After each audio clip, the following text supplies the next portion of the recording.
The past 2 decades, Japan's biggest problem has been population decline. The government has tried everything they can to fight against it, such as giving young couples financial aid and even creating their own government-supported dating apps. However, there is nothing that can be done, since they're about to face their biggest opponent yet. こちらは、はい、私の妻の初音ミクさんです。This is Roi. Roi is a fictosexual. Fictosexual is someone who is attracted to fictional characters. And this is his wife, Hatsune Miku. While I was looking through Miku's history, I actually found out that she isn't exactly your wholesome trad wife, but instead has some dark secrets of her own. In the form of another man. From everything I gather, Miku herself isn't a fictosexual, considering Roi, according to my research, isn't a fictional character, but in fact, a 58-year-old salaryman living in Nagoya City.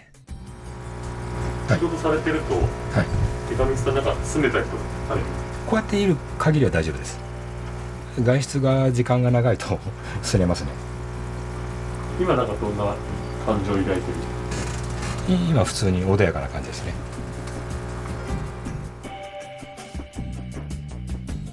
Miku rose to fame as the voice of a popular voice synthesizer software called Vocaloid, and eventually even had her own very successful solo career. Once her star started to fade, she settled down and now lives happily married together with Roi. Roi and Miku spend their days like any other happily married couple, driving around, spending time together privately, and going out for lunch. いつも2つ頼まれる？そうですね。2名分頼みます。はい。これなぜ？まあ普通に2名ですから。まあ単純な理由ですよね。まあ物理的にはね食べられませんけど、まあ気持ち食べてもらって、あとは私が頑張っていただきます。Roi has been married to Miku for a couple of years now, but has been living with the physical doll for quite a bit longer. Apparently, they don't have regular conversations. Roi talks to her for sure, but to him, Miku answers with feelings and thoughts, according to Roi. そのイメージでこう入ってくるっていうか。はあ。想念って言ってますけどね。想念。まあテレパシーとはまた違うんですけど。へえ。Miku is not the easiest partner to have, since every time they go outside, Roi has to dress her up and carry her around.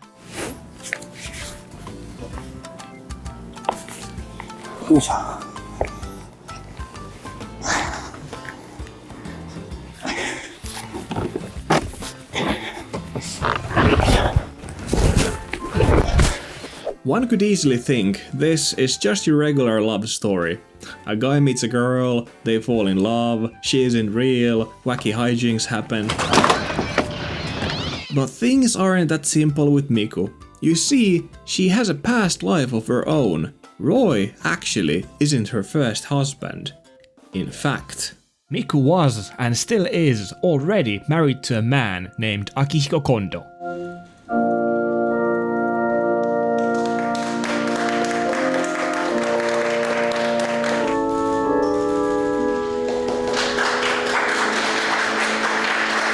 Akihiko married Miku a couple of years earlier than Roi, and the wedding was talked about all over the world. Since then, Akihiko has been a vocal fictosexual advocate, and actually, thanks to him, Roi himself had the courage to go forward and also marry Miku. It is very clear that Japan does not respect the holy sanctimony of marriage for allowing this to happen. We all know what I'm talking about. Polygamy. All joking aside, I think we can all agree that marrying an anime character is pretty weird. However, all of us are weird to some extent.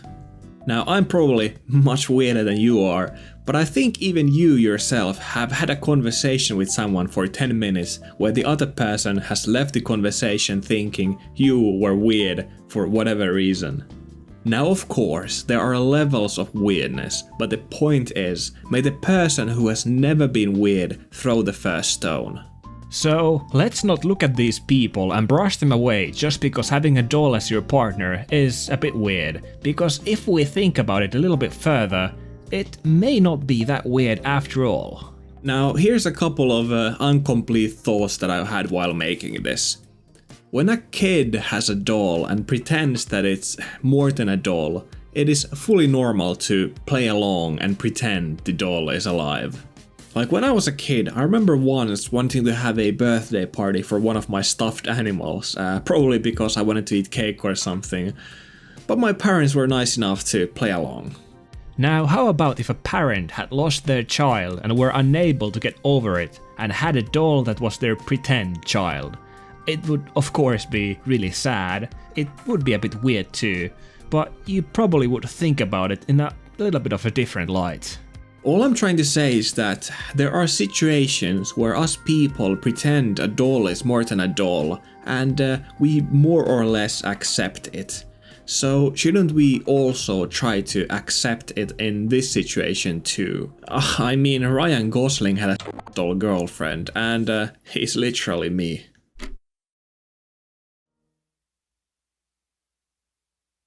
You know, Bianca's a missionary. On another note, Misty from Pokemon was my first crush as a kid, so I myself am no stranger to falling in love with fictional characters. Some of us have probably even felt a attraction once or twice in our lives towards fictional characters. I mean, we've all played Overwatch, and you know what I'm talking about. On top of this, I've even seen what some of you freaks do to Sonic in your fantasies. And I have to say, I'm impressed. Japanese society is a very hard thing to navigate due to its strict rules, and thus it is very easy to fully drop out of it. In Japan, either you are in or you're out, and each day more and more people find themselves out of social circles. Due to this, people end up as shut-ins like hikikomoris and seek comfort to their lives from host clubs and fictional worlds. In the end, all I think the people who marry a doll are looking for is comfort. In the 60s, a famous psychologist named Harlow conducted an experiment with monkeys to see which was more important for them when it came to mother's love, providing the monkeys with food or physical comfort. A baby monkey was given a wire mother with baby bottle containing milk and a clothed mother who provided nothing but physical comfort. In every case, the monkey would only quickly feed on the wire mother and then immediately return to their clothed mothers for comfort. On top of this, when they were scared, they instantly ran to their clothed mothers, proving that to the monkey the physical comfort of a mother was the most important characteristic of maternal love. If a clothed mother can provide comfort and love to a monkey, I have no doubt in my mind that an anime doll can provide comfort and love to a human trying to survive the tough landscape that is the modern Japanese society. When it comes to these two individuals, from all I saw, they seem to be great guys in their own right. I mean, just think for a moment how great of a guy Akihiko must be that all these people gathered to celebrate his marriage to a plushie. I mean, it's obvious, right? People wouldn't do that just for anyone. Akihiko himself has said that the reason he fell in love with Miku was that when he was 23, he was in an extremely dark part of his life, during which he went to a psychiatrist and took sick leave.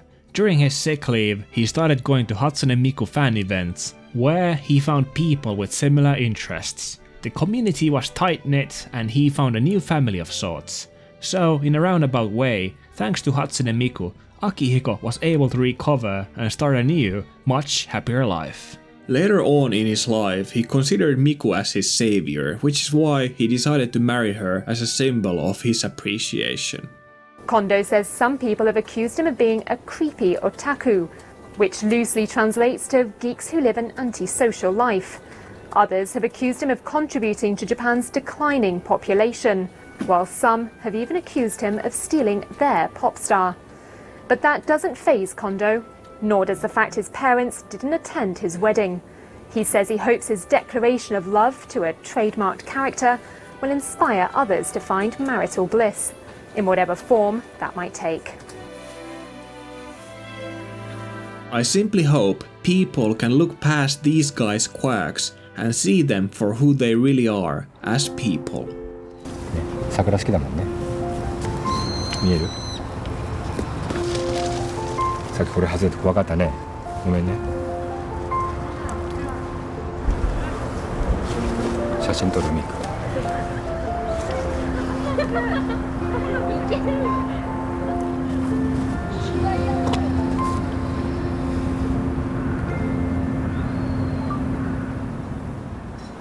結構今日とか公園に人いらっしゃいますけど、はい。なんかちょっと気になるなとか。いや別にあんまりなりませんけどね。まあ別にね悪いことやってるわけじゃないし。はい、